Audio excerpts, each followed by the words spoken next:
चलिए बच्चों, आप सभी का बहुत बहुत स्वागत अभिनंदन है आज की इस ऑनलाइन क्लास में। और आज भी हम लोग पढ़ने वाले हैं परिमाप व क्षेत्रफल। परिमाप और क्षेत्रफल किसका पढ़ेंगे? तो परिमाप और क्षेत्रफल पढ़ेंगे हम लोग आज। आयत, वर्ग, आयत का पढ़ेंगे, वर्ग का पढ़ेंगे, समकोण त्रिभुज का पढ़ेंगे। तो ये तीन आकृति है जिनका हमको परिमाप व क्षेत्रफल निकालना सीखना। ठीक है, तो चलिए बिना समय गंवाए आज का क्लास शुरू करते हैं। और पिछले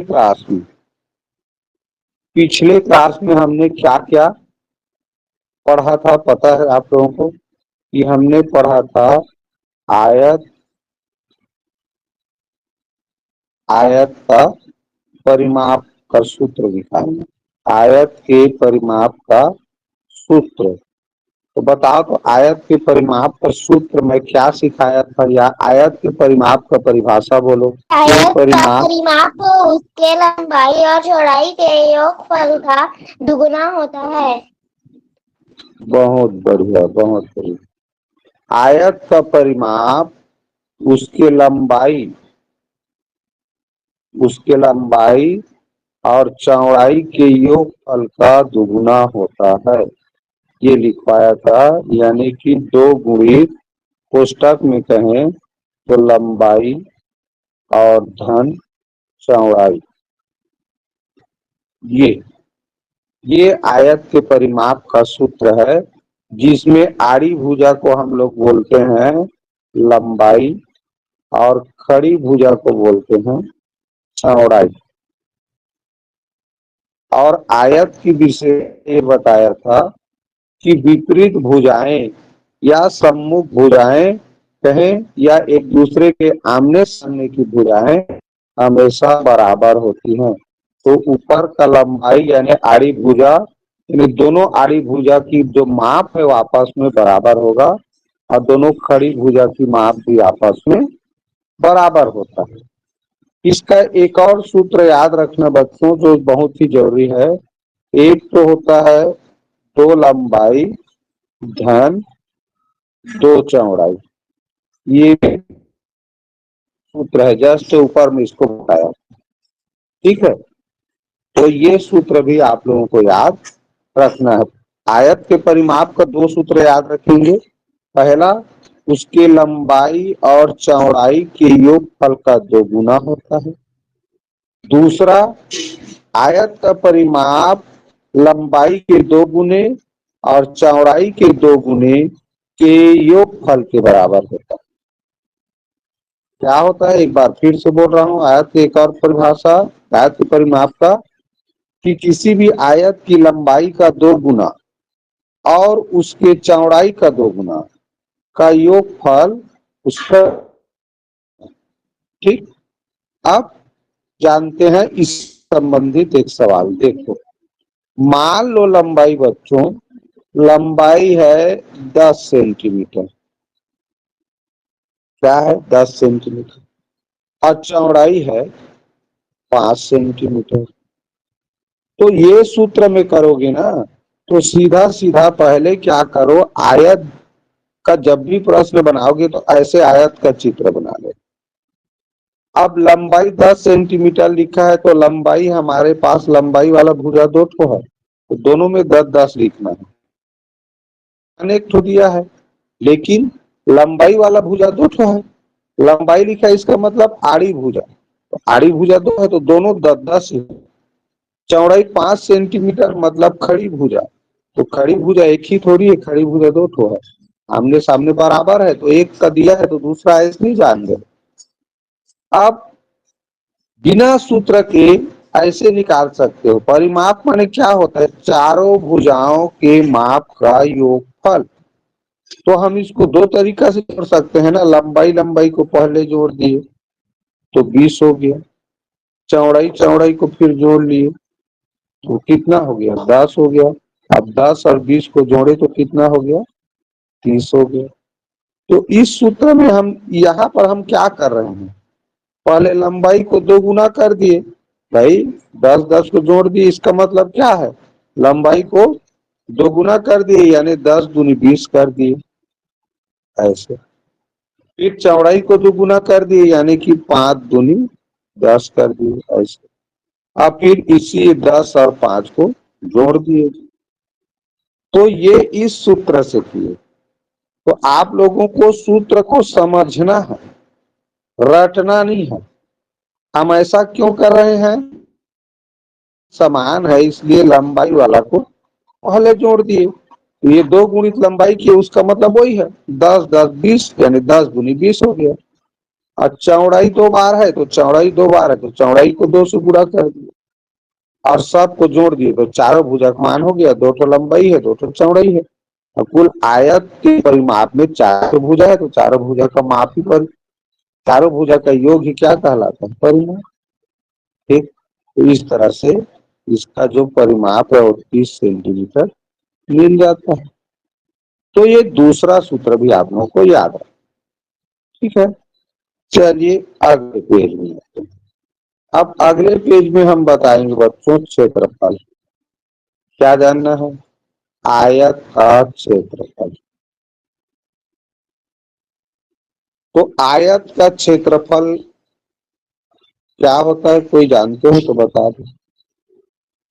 आयत का अगर क्षेत्रफल, लंबाई गुना चौड़ाई।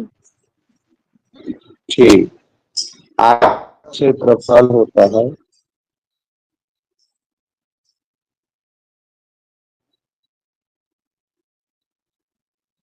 चौड़ाई। ये लंबाई चौड़ाई को और किसी नाम से जानते हैं, बताया तो उस दिन। याद आ रहा है वेदांत, लंबाई चौड़ाई और क्या नाम से जानते हैं? लंबाई चौड़ाई को बच्चों, लंबाई आड़ी भुजा है, चौड़ाई खड़ी। तो आकृति चाहे कैसा भी हो, चाहे वर्ग की आकृति हो, आयत की आकृति हो, या त्रिभुज की आकृति हो, या समकोण, तो सभी में हमें आड़ी भुजा का गुणा खड़ी भुजा से ही किया जाता है। याद रखें, कभी भी क्षेत्रफल जानने के लिए तिर्यक भुजा का गुणा किया जाता है। आड़ी भुजा का गुणा हमेशा खड़ी भुजा से करते हैं, या कहो खड़ी भुजा का गुणा आड़ी भुजा से करो, दोनों का मतलब वही है। अब बस अलग अलग आकृति में ये आड़ी भुजा खड़ी भुजा का नाम अलग अलग है। जैसे आयत में आड़ी भुजा को लंबाई, खड़ी भुजा को चौड़ाई बोलते हैं। वहीं पर बच्चों अगर मैं यहाँ वर्ग की आकृति बना दूं, ये वर्ग, तो वर्ग की आकृति भुजा को भी भुजा बोलते हैं और खड़ी भुजा का नाम भी भुजा है। ऐसा क्यों है, इसमें अलग अलग नाम क्यों नहीं है आड़ी भुजा खड़ी भुजा का, कोई बताओगे? एक वर्ग की आकृति में सब बराबर है। बिल्कुल सही, बिल्कुल सही, बिल्कुल सही। वर्ग में चारों भुजा का माप बराबर होता है, तो चारों भुजा का माप बराबर होता है तो अलग अलग भुजा का नाम अलग अलग नहीं रख सकते। जब एक बराबर माप का है तो इसको भुजा कहेंगे तो इसको भी भुजा ही कहेंगे। तो देखो, आड़ी भुजा खड़ी भुजा का नाम अलग अलग आकृति में अलग अलग होता है। जैसे मैं समकोण त्रिभुज भी तुम लोगों को पढ़ा चुका हूँ। तो समकोण त्रिभुज में देखना, ये आड़ी भुजा, ये समकोण त्रिभुज में, तो समकोण त्रिभुज में ये आड़ी भुजा का को आधार बोलते हैं और खड़ी भुजा को क्या बोलते हैं जी? लंब। लंब लंब बोलते हैं जी, भूल गया है लड़का वो, लंब बोलते हैं। खड़ी भुजा को लंब, आड़ी भुजा को आधार, और ये तिर्यक भुजा का नाम है कर्ण। तिर्यक भुजा को कर्ण बोलते हैं। ठीक है, तो जब भी क्षेत्रफल की बात आएगा याद रखना, हमको ये तिर्यक भुजा से कोई मतलब नहीं। आकृति चाहे आयत हो, वर्ग हो, समकोण त्रिभुज हो, खड़ी भुजा का मान जान गए, आड़ी भुजा का मान जान गए, तो दोनों का गुणा करो, सीधी सी बात। ठीक, क्षेत्रफल मिलता है। बस कर्ण में 1/2 भी रहता है। आगे और पढ़ाएंगे, उसको बताएंगे। अब ये जान गए हम क्या, कि आयत का क्षेत्रफल बराबर होता है लंबाई और गुणित चौड़ाई। और इसमें इकाई कैसे लिखते हैं जी, जानते हो? इकाई बच्चों हमेशा वर्ग इकाई लिखोगे। क्या लिखोगे? वर्ग इकाई लिखा जाता है। वर्ग लिखना जरूरी है। इकाई के जगह में क्या लिखते हैं, कोई जानते हो? इकाई की जगह में किसको इकाई कह रहा हूं मैं? इकाई का मतलब है बच्चों, ये मीटर, सेंटीमीटर, किलोमीटर जो लिखते हैं ना, वही लिखाएगा। मान लो लंबाई, मिलीलीटर। अरे ऐसे रेखा को मिलीलीटर से नापते हो? लिक्विड चीज को मिलीलीटर से नापते हैं। क्षेत्रफल वाला में सबसे छोटा इकाई मिलीलीटर, उससे बड़ा सेंटीमीटर, ऐसा वाला नापोगे सेंटीमीटर से, फिर मीटर का उपयोग होता है, मीटर के बाद किलोमीटर का उपयोग होता है। ये बीच वाला इकाई का उपयोग इसमें नहीं होगा। या तो मिलीमीटर, मिलीमीटर, सेंटीमीटर, मीटर और किलोमीटर। दूरी मापने का इकाई जी, दूरी मापने का इकाई को यहाँ लिखना रहता है क्षेत्रफल। सर ठीक है, इंच नहीं तो लिख। ज्यादातर मीटर और सेंटीमीटर इन दोनों का प्रयोग होगा इस पाठ में, याद रखो। दो ही इकाई का प्रयोग होगा ज्यादा, सेंटीमीटर और मीटर। दो ही इकाई का प्रयोग होना है, सेंटीमीटर और मीटर। दूसरा एक हो जाएगा फीट, फीट आ जाएगा कहीं पर, और कहीं कहीं इंच भी आ सकता है, कहीं कहीं इंच का भी प्रयोग होगा। तो कुल मिला के ये दो चीज को याद रखो विशेषकर। कौन कौन सा इसमें यूज होना है क्षेत्रफल वाला में? सेंटीमीटर और मीटर। ये दो इकाई यानी कुल 4 इकाई का प्रयोग हम क्षेत्रफल में करेंगे प्रश्न। ये चीज याद रखना। दूरी मापने की तो बहुत सारी इकाई है, लेकिन छोटा इकाई में सेंटीमीटर, बड़ा इकाई मीटर, और फीट और इंच वाला में बड़ा इकाई फीट है, इंच उससे छोटा। तो इन्हीं का उपयोग होना है बच्चों। अब देखो ध्यान से, मैंने यहाँ एक आयत की लंबाई कह दिया 10 सेंटीमीटर, चौड़ाई कह दिया 5 सेंटीमीटर। ठीक, अब इसका क्षेत्रफल जानना है आयत का। तो क्षेत्रफल जानना है, तो क्षेत्रफल बराबर क्या लिख पाए हैं? लंबाई गुणी चौड़ाई। तो लंबाई कितना है? 10 सेंटीमीटर, गुणी चौड़ाई कितना है? 5 सेंटीमीटर। अब देखो बच्चों, यहीं पर बस गुणा ही तो करना है। तो 10 पंचे 50, हो गया ना 50। अब देखो ध्यान से, यहीं पर ये सेंटीमीटर गुणी सेंटीमीटर भी करना है। 10 का गुणा तो 5 से हो गया, 10 पंचे 50, और सेंटीमीटर गुणा सेंटीमीटर। अब जैसे हम लोग देखना 5 गुणित 5 का, तो इसको घात के रूप में लिखते हैं। तो क्या करते हैं जी, 5 का घात 2। 5 गुणित 5 का मतलब होता है 5 का घात 2। अब 5 का घात 2 को पढ़ा जाता है 5 का वर्ग। उसी तरह 10 पंचे 50 तो हो गया, तो सेंटीमीटर सेंटीमीटर का गुणा हो जाएगा सेंटीमीटर का वर्ग। ये होगा इसका उत्तर। माइक बंद रखोगे, माइक बंद रखो, माइक बंद, माइक बंद, बिना मतलब का मत चालू करो। याद रखो, क्षेत्रफल के प्रश्न में सबसे ज्यादा गलती होने का चांसेस यही रहता है। अगर तुमने गलती से 10 गुणित 5 यानी 50 और कहीं सेंटीमीटर लिख दिया, तो ये बिल्कुल सरासर गलत आंसर, क्योंकि तुमने 10 और 50 का तो गुणा किया लेकिन सेंटीमीटर सेंटीमीटर का नहीं किया। और इसीलिए देखो लंबाई चौड़ाई यहाँ लिखा हूं ना, क्षेत्रफल का सूत्र क्या लिखा हूं कि लंबाई गुणी चौड़ाई वर्ग इकाई, वर्ग लिखना जरूरी है। इसी को 50 वर्ग सेंटीमीटर, ये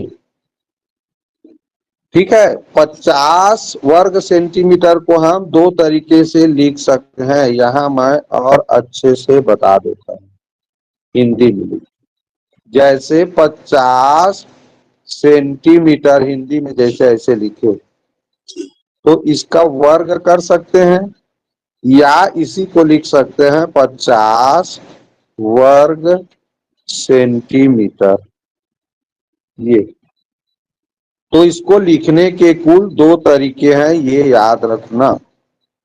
50 वर्ग सेंटीमीटर को सेंटीमीटर का घात 2 लिख दोगे तो भी 50 वर्ग सेंटीमीटर पढ़ेंगे, और वर्ग सेंटीमीटर इस तरह शब्दों में लिखोगे तो भी वही है। तो इस बात को याद रखना।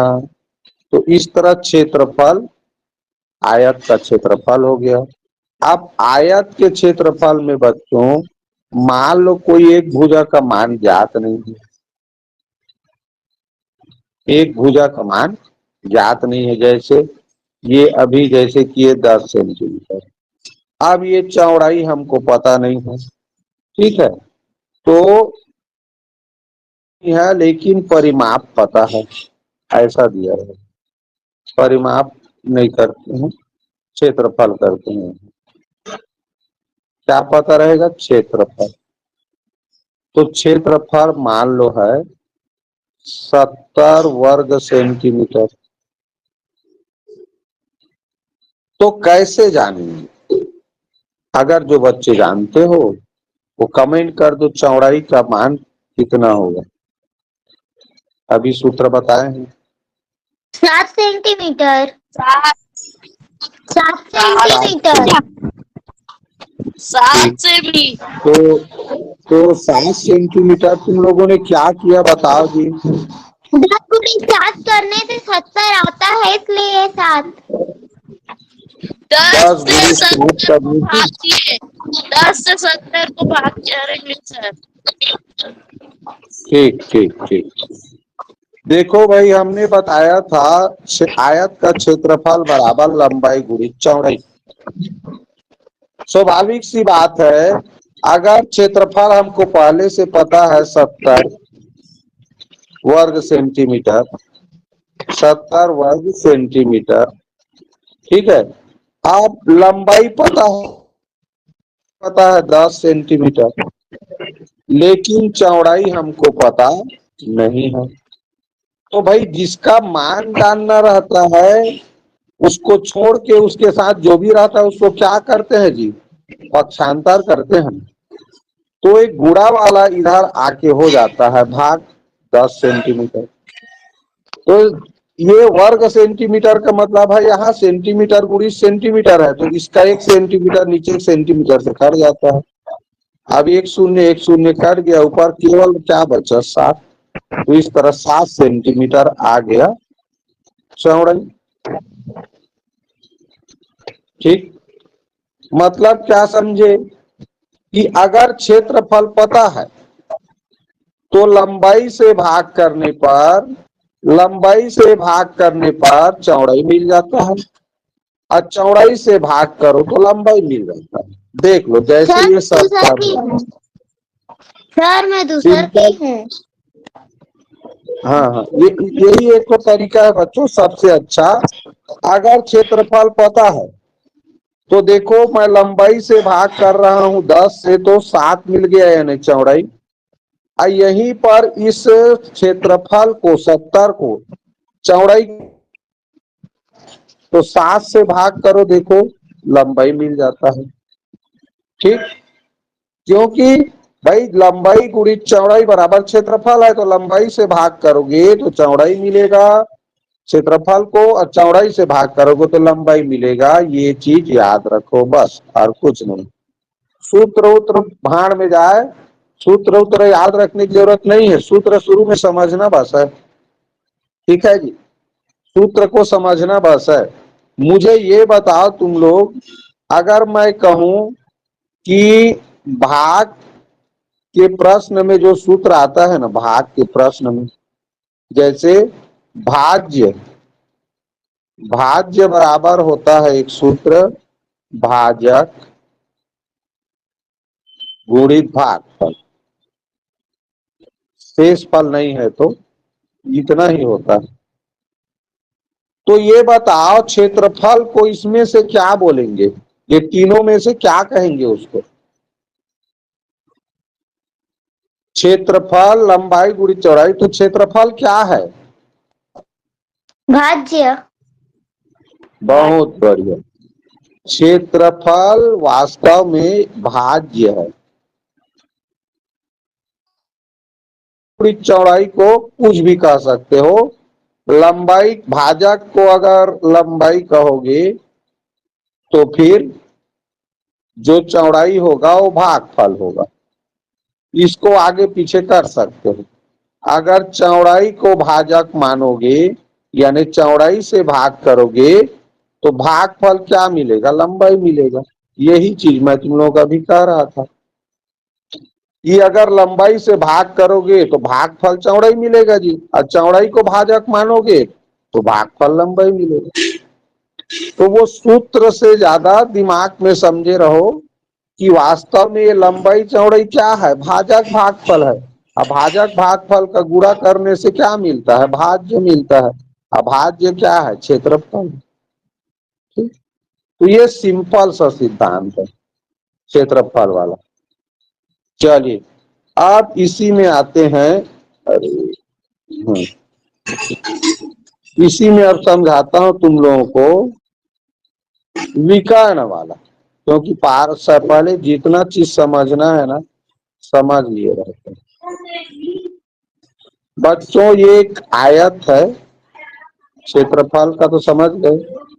क्षेत्रफल इसमें ये बिंदु ए है, शीर्ष बिंदु, ये बी है, ये सी है, ये डी है।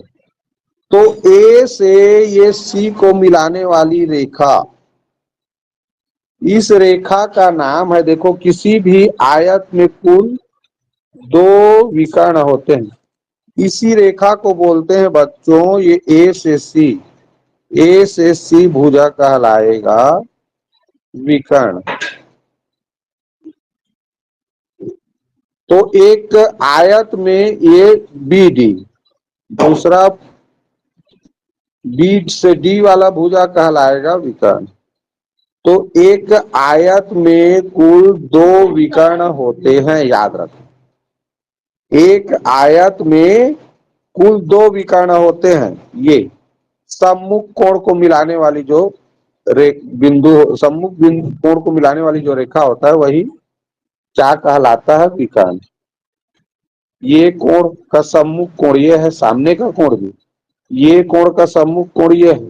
तो सम्मुख कोण को मिलाने वाली जो सीधी रेखा होता है वही विकर्ण कहलाता है। विकर्ण का खासियत क्या है आयत के विकर्ण का, ये भी जान लो। विकर्ण का खासियत क्या है? तो आयत का विकर्ण एक दूसरे को, ये जो बीच वाला बिंदु है ये वाला जहां पर ये काट रहा है ये वाला, तो यहां पर ये जो एसी विकर्ण है, ए से एसी विकर्ण, देखो ये बी डी विकर्ण को ठीक बीच से 2 बराबर भाग में बांट दिया, यहां भी उतना लंबा है जितना इधर है। तो विकर्ण, आयत के विकर्ण की खासियत क्या है कि वो दूसरे विकर्ण को समद्विभाजित करती है। समद्विभाजित माने 2 समान भागों में बराबर उसको काटती है। एसी विकर्ण बीडी विकर्ण को समद्विभाजित कर रहा है और बीडी विकर्ण एसी विकर्ण को समद्विभाजित कर रहा है, ये याद रखना बस। ठीक, और ये त्रिभुज और ये त्रिभुज, ये दोनों का क्षेत्रफल बराबर होगा, और ये वाला त्रिभुज और ये वाला त्रिभुज का क्षेत्रफल आपस में बराबर होगा। तो अगर इसको मैं नंबरिंग करूं तो पहला, दूसरा, तीसरा, चौथा, तो पहला और तीसरा नंबर का जो त्रिभुज है इसका क्षेत्रफल बराबर होगा, और ये 4 से त्रिभुज बने हैं ना अंदर में, और दूसरा चौथा जो क्षेत्रफल बराबर होगा। अब कहीं किसी प्रश्न में विकर्ण का मान पूछे, विकर्ण की लंबाई पूछे, तो कैसे करेंगे ये विकर्ण? तो देखो बच्चों, ये कहीं न कहीं समकोण त्रिभुज बन गया। देखो यहां से ये A B C D E ऐसे आए, यहां से देखो एक समकोण त्रिभुज बन रहा है यहां से ऐसे, क्योंकि आयत में यहाँ 90 अंश होता है। तो ये कभी भी विकर्ण का मान पूछे तो वो समकोण त्रिभुज में मान निकालने वाला जो सूत्र है ना वही करोगे। कौन सा? कि भाई क्या बताए थे उसमें, इसको कर्ण बोलते थे, तो इसमें विकर्ण बोलोगे बस। तो विकर्ण का वर्ग बराबर हो जाएगा लंब, तो लंब को इसमें बोलते हैं चौड़ाई, तो चौड़ाई का वर्ग, और धन ये लंबाई को क्या बोलते हैं, इसमें लंबाई बोलते हैं आधार को, तो ये लंबाई का वर्ग। इसी सूत्र से विकर्ण का मान निकल जाए। ये विकर्ण का सूत्र है, और इसमें वर्ग को पक्षांतर करोगे तो ऐसे हो जाएगा जी, ये चौड़ाई का वर्ग धन लंबाई का वर्ग।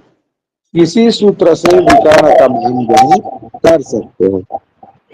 सेम ये पाइथागोरस प्रमेय का जो सूत्र लिखवाया था ना, कर्ण का वर्ग बराबर लंब का वर्ग धन आधार का वर्ग, बस वही सूत्र है। बस इसमें आयत में का कर्ण को विकर्ण बोलते हैं, और लंब को चौड़ाई, और आधार को लंबाई बोला जाता है। उसी सूत्र से विकर्ण का मान ज्ञात कर सकते। चलो एक लेते हैं प्रश्न इसी में, ठीक है। देखो ये मान लो एक आयत है, इस आयत की लंबाई है 4 सेंटीमीटर, चौड़ाई है 3 सेंटीमीटर, तो ये विकर्ण का मान ज्ञात करना है। तो ये विकर्ण मान लो लिखा है, क्या लिखा है, एस। तो मान लो कह दिया प्रश्न में विकर्ण ए सी का मान ज्ञात करो, तो चलो कौन ज्ञात कर सकते हो?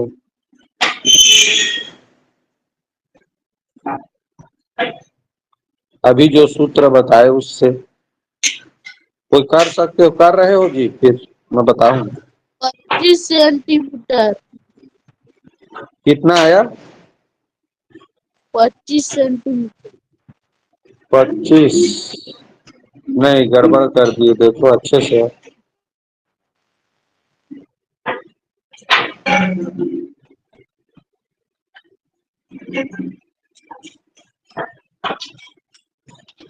विकर्ण बराबर लास्ट में सूत्र लिख पाया मैं, वर्गमूल चौड़ाई का वर्ग धन लंबाई का वर्ग।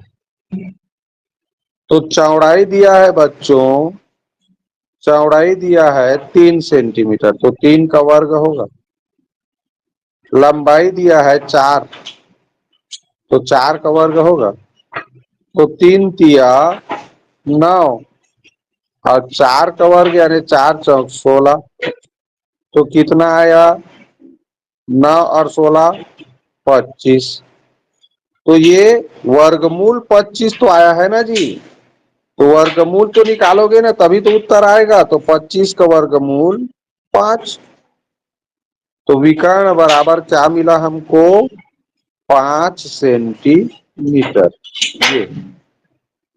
ये वर्गमूल चिन्ह के अंदर है ना 25, तो 25 का वर्गमूल निकालोगे यानी 25 5 का आपस में गुणा करने से मिला है। देखो यानी 5 का वर्ग है, तो जिसका वर्ग संख्या रहता है वही वर्गमूल होता है।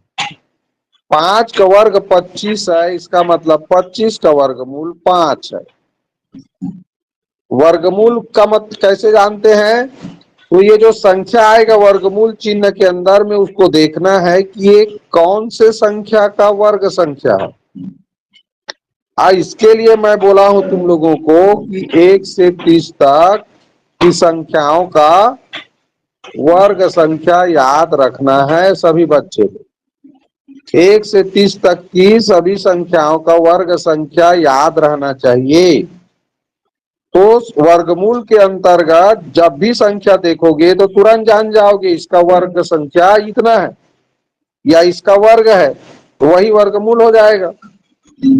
जैसे मुझे बताओ 625 किसका वर्ग संख्या है? किसी को पता है ना? 25 का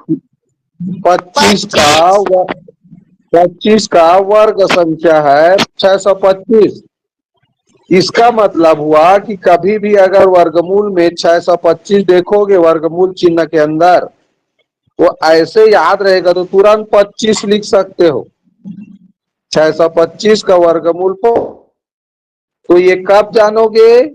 जब तुमको संख्या देखते ही पता चलेगा कि ये कौन से संख्या का वर्ग है, कौन से संख्या का वर्ग संख्या, ये देखते ही आ जाना चाहिए।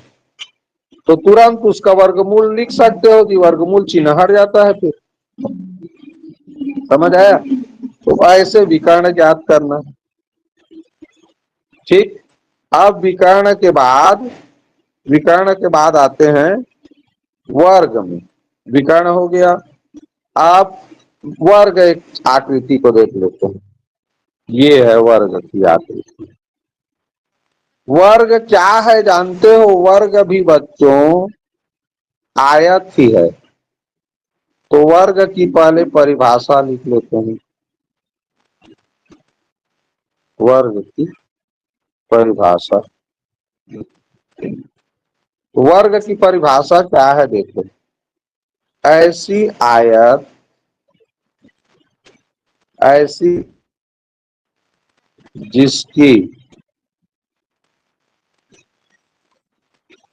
जिसकी चारों भुजाएं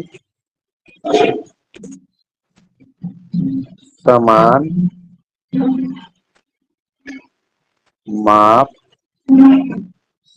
माप की हो, वर्ग कहलाती है।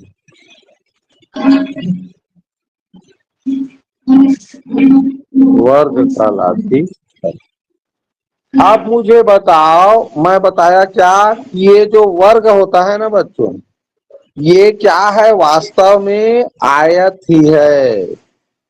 याद रखना, वर्ग क्या है? आयत ही है। वर्ग एक आयत ही है। वर्ग को तुम वर्ग, आयत अलग होता है वर्ग अलग होता है, ऐसा मत समझ लेना। इसको याद रखना, वर्ग एक आयत ही है। क्योंकि आयत का परिभाषा क्या कहता है? आयत एक चतुर्भुज है, तो आयत देखो चतुर्भुज है। दूसरा क्या कहता है कि उसका चारों कोण 90-90 अंश का होता है, तो वर्ग का भी 90-90। और आयत और क्या कहता है आयत की परिभाषा? तो आमने सामने की भुजा बराबर होता है। तो देख लो, इसमें भी आमने सामने को बोलते हैं, और सम्मुख भुजा या विपरीत भुजा। याद रखो, मैं उस दिन भी बताया था, इस शब्द को याद रखना। आमने सामने के लिए क्या क्या यूज होता है? तो आमने सामने को ही कह सकते हैं सम्मुख भुजा। सम्मुख भुजा। और तीसरा शब्द कह सकते हैं विपरीत भुजा। विपरीत भुजा या विपरीत भुजाएं। ठीक है, ये विपरीत भुजाएं। तो याद रखो, आमने सामने की भुजाएं कहें या सम्मुख भुजाएं या विपरीत भुजाएं, तीनों का अर्थ एक ही है। तो ये याद रखो बच्चों, बराबर होता है। तो भाई इसमें तो चारों भुजा ही बराबर है ना, तो इसमें सम्मुख भुजा भी तो बराबर है, तो आयत हुआ ना।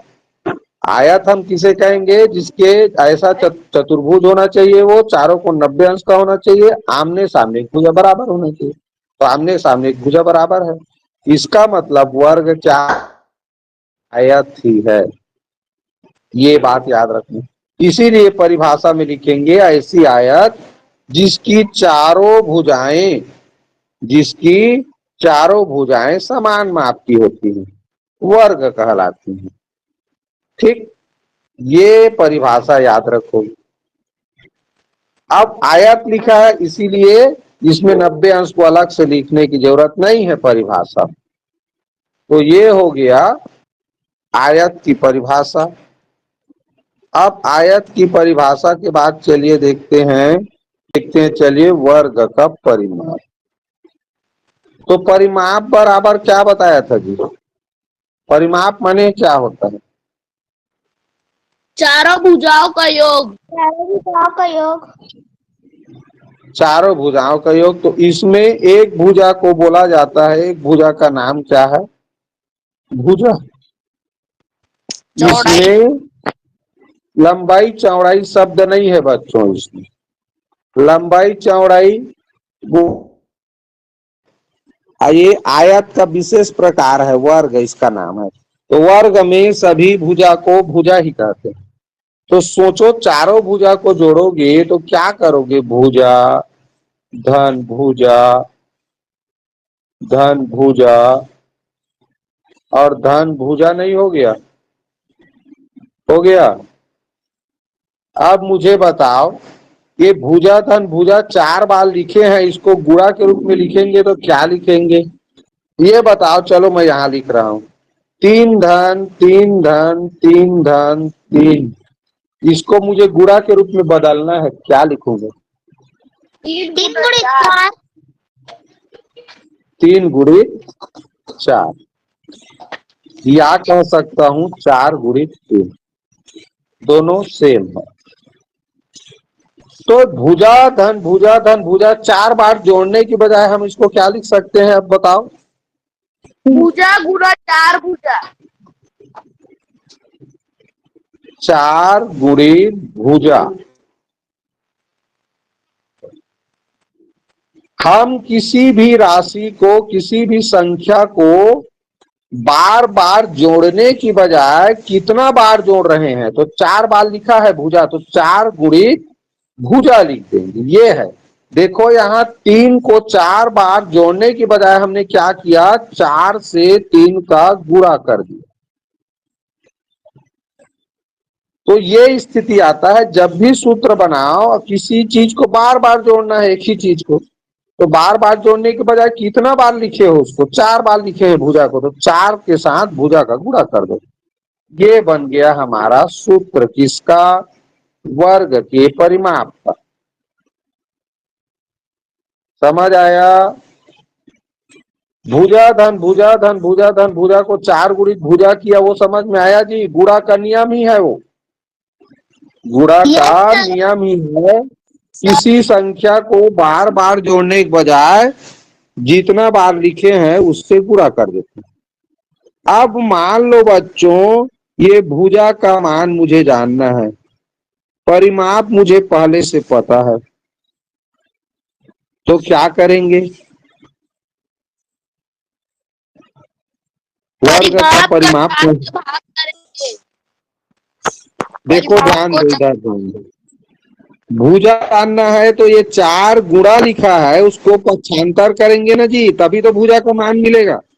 तो 4 गुणा में है, वो क्या हो जाएगा? 4 भाग में हो। तो 2 सूत्र बन गए बच्चों। वर्ग की परिमाप बराबर होता है 4 गुणित भुजा। अगर परिमाप दिया हो, अगर परिमाप दिया हो तो भुजा जानने के लिए ये 4 गुणा को पक्षांतर कर देंगे तो वो 4 से भाग हो गया। इसी को ऐसे भी लिख सकते हैं, परिमाप भागित 4 बराबर होता है भुजा। ये किसका सूत्र है? वर्ग के भुजा का, वर्ग की आकृति का ना।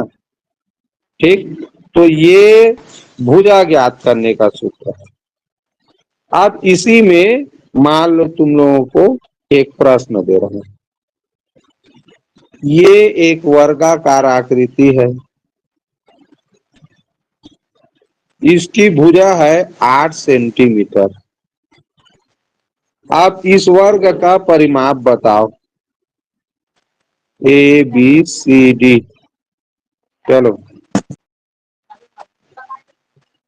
ए बी सी डी का परिमाप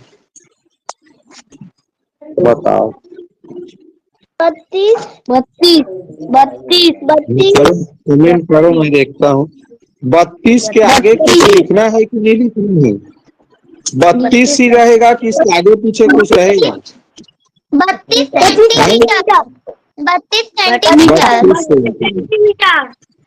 बहुत बढ़िया, बहुत बढ़िया। अब ध्यान से देखो बच्चों, कभी भी वर्ग आकृति में भुजा का मान दिया रहेगा ना, तो एक ही भुजा का मान दिया रहता है।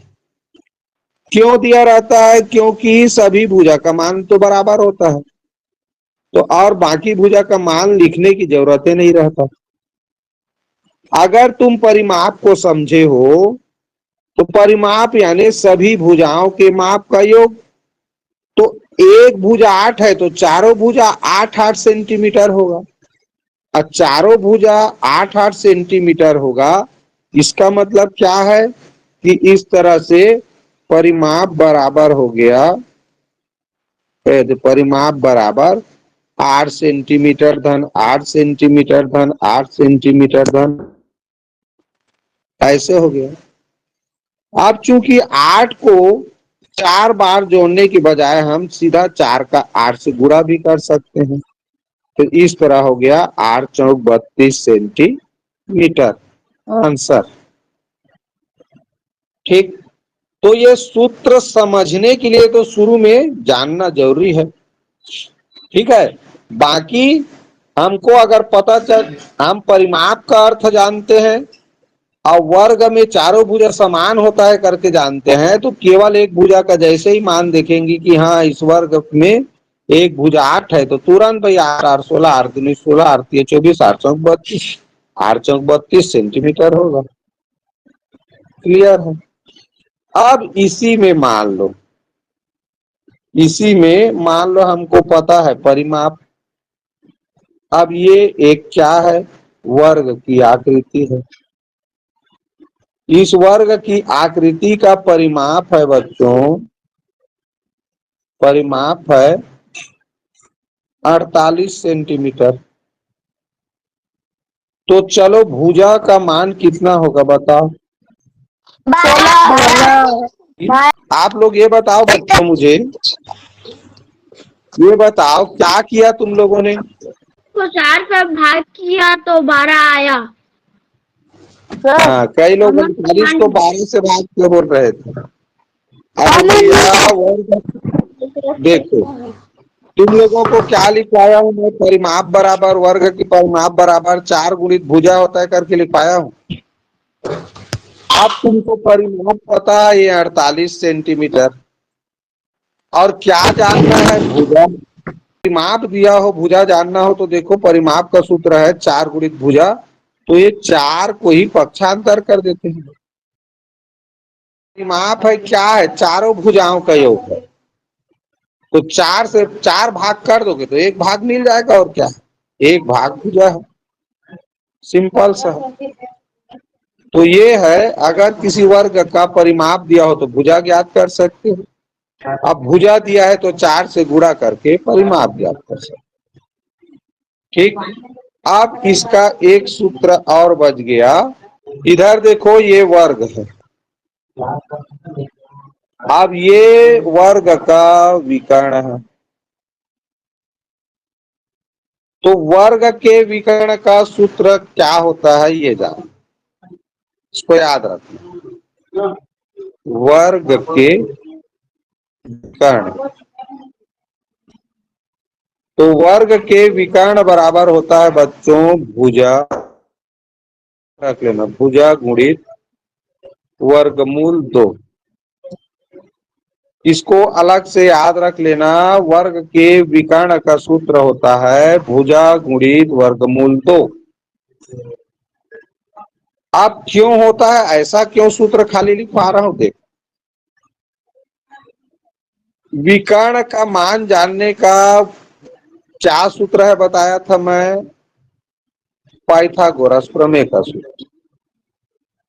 तो ये एक भुजा खड़ी भुजा है, तो खड़ी उसमें लंब, लंब के जगह में भी इसमें आधार क्या लिखा है, भुजा लिखा है, और आधार के जगह में भी भुजा लिखा है। ऐसे देखो ये, तो अगर हम वो वाला सूत्र में कर्ण का वर्ग बराबर होता है लंब का वर्ग धन आधार का वर्ग। ये है समकोण त्रिभुज में कर्ण ज्ञात करने का सूत्र, और वर्ग में इसी को विकर्ण बोलते हैं। तो विकर्ण कहें या कर्ण कहें, दोनों का मानो इच्छा है। तो लंब के जगह में देखो इसमें लिखा है भुजा, तो भुजा का वर्ग होगा। आधार के भी जगह में लिखा है वर्ग में भुजा, तो ये भी भुजा का वर्ग होगा। अब कर्ण, कर्ण क्या है, सॉरी कर्ण को क्या बोलते हैं वर्ग में, विकर्ण, तो ये हो गया विकर्ण का वर्ग। तो खाली विकर्ण का मान जानना है, तो वर्ग चिन्ह को पक्षांतर करते हैं तो ये क्या बन जाता है, वर्गमूल चिन्ह। तो ये भुजा का वर्ग धन हो गया भुजा का वर्ग।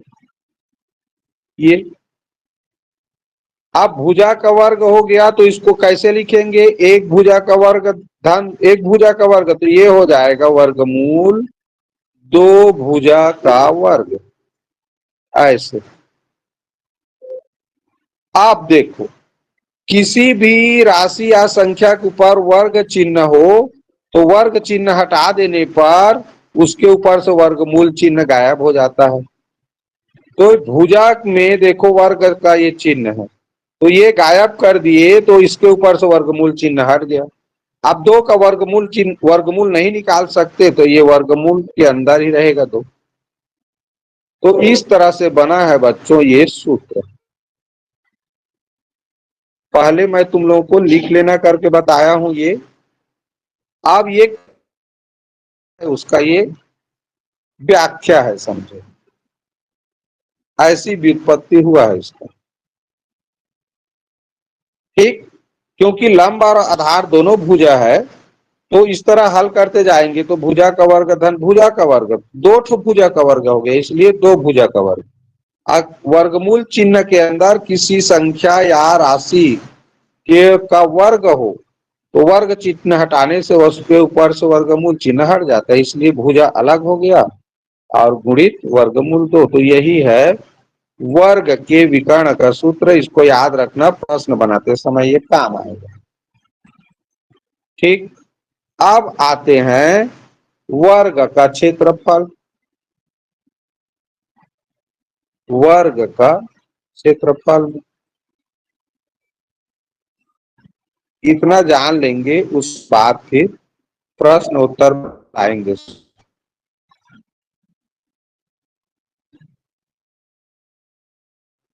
तो मैंने तुम लोगों को बताया था कि आड़ी भुजा गुणित खड़ी भुजा बराबर होता है क्षेत्रफल। तो इसमें आड़ी भुजा को भी भुजा बोलते हैं, खड़ी भुजा का नाम भी भुजा है। का क्षेत्रफल माने क्या हुआ, भुजा गुणित भुजा। क्यों, क्योंकि मैं शुरू से बता दिया हूं तुम लोग ना, क्षेत्रफल का मतलब होता है आड़ी भुजा गुणित खड़ी भुजा।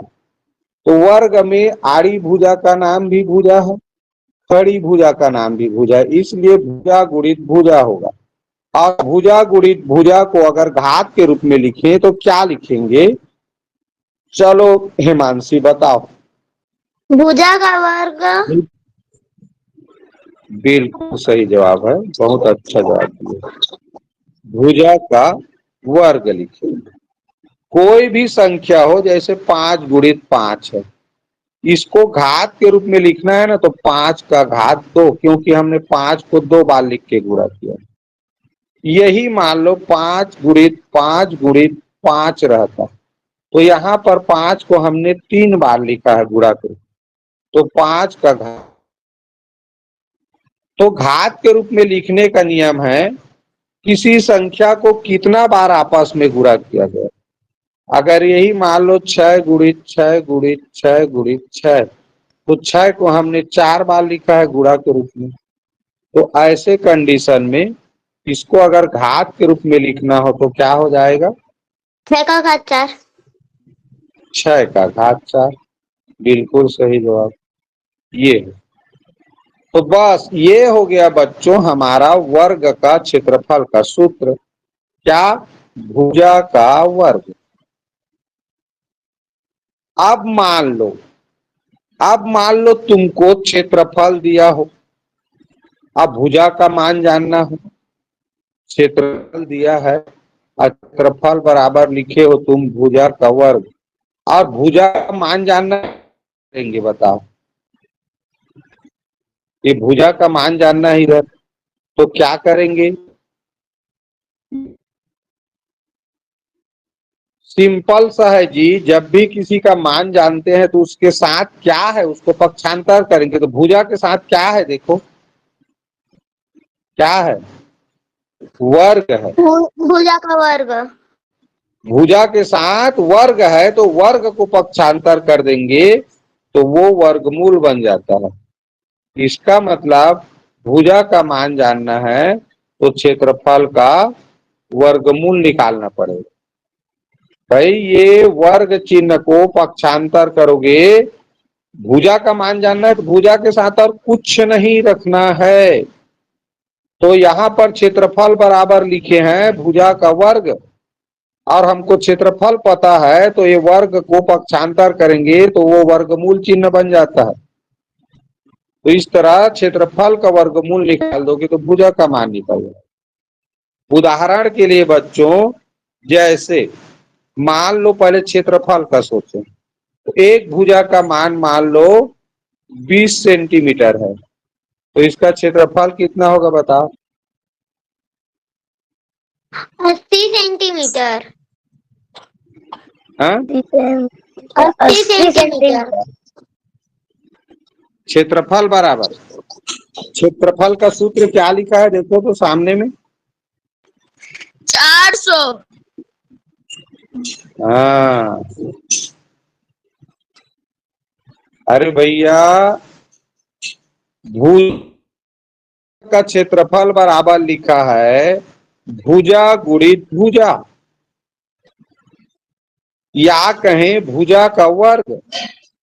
तो भुजा का मान लिखा है 20 सेंटीमीटर, तो भुजा गुणित भुजा कर दो, या फिर कर दो तुम भुजा का वर्ग, दोनों वही है। तो भुजा 20 है तो 20 का 20 से गुणा करोगे 400 तो आएगा। अब वर्ग लिखना जरूरी है क्षेत्रफल में, तो वर्ग इकाई यानी वर्ग सेंटीमीटर होगा, या 20 का वर्ग करो तो भी वही चाहेगा 400, और वर्ग सेंटीमीटर लिखोगे। ये हो गया क्षेत्रफल। क्षेत्रफल हमेशा गुणा करते हैं, गुणा क्षेत्रफल। तो क्षेत्रफल का क्या है जी? भुजा गुणित भुजा। तो एक भुजा 20 है तो इसमें तो सभी भुजा 20 रहता है, तो 20 गुणित 20 कितना होता है? 400। अब वर्ग लिखेंगे फिर सेंटीमीटर लिखेंगे। अगर मान लो यहीं पर तुमको क्षेत्रफल दिया है कितना, 225, कितना दिया है? 225। तो तुम क्या करोगे? एक भुजा का मान जान 25 कितना होगा जी? भुजा का मान 25 सेंटीमीटर।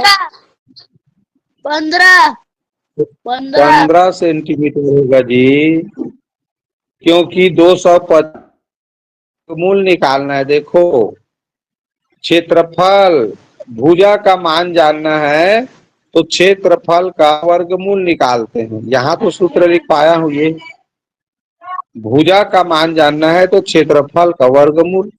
तो 225 का वर्गमूल कितना होता है? 15 सेंटीमीटर। ये 15 का वर्ग संख्या है 225। मैं यही चीज बार बार तुमको दोहरा रहा हूं कि 1 से 30 तक की वर्ग संख्या याद रखना है।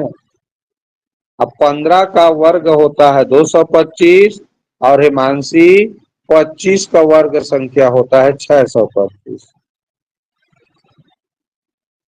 225 15 का वर्ग संख्या है तो 15 वर्गमूल होगा, 625 का वर्गमूल निकालते तो 25 आता। क्लियर? तो इस तरह से बच्चों भुजा अगर पता है तो क्षेत्रफल ज्ञात कर सकते हैं, और क्षेत्रफल पता है तो भुजा ज्ञात कर सकते हैं। क्लियर? तो ऐसे बनाना रहता है। अब कल से बच्चों हम लोग पढ़ेंगे इन्हीं पर आधारित, यानी आयत, वर्ग और समकोण त्रिभुज, तीनों से संबंधित प्रश्नों को हल करना कल सीखेंगे। जितना बेसिक बताना था बता दिया। क्लियर? चलिए, तो आज का क्लास यही समाप्त करते हैं।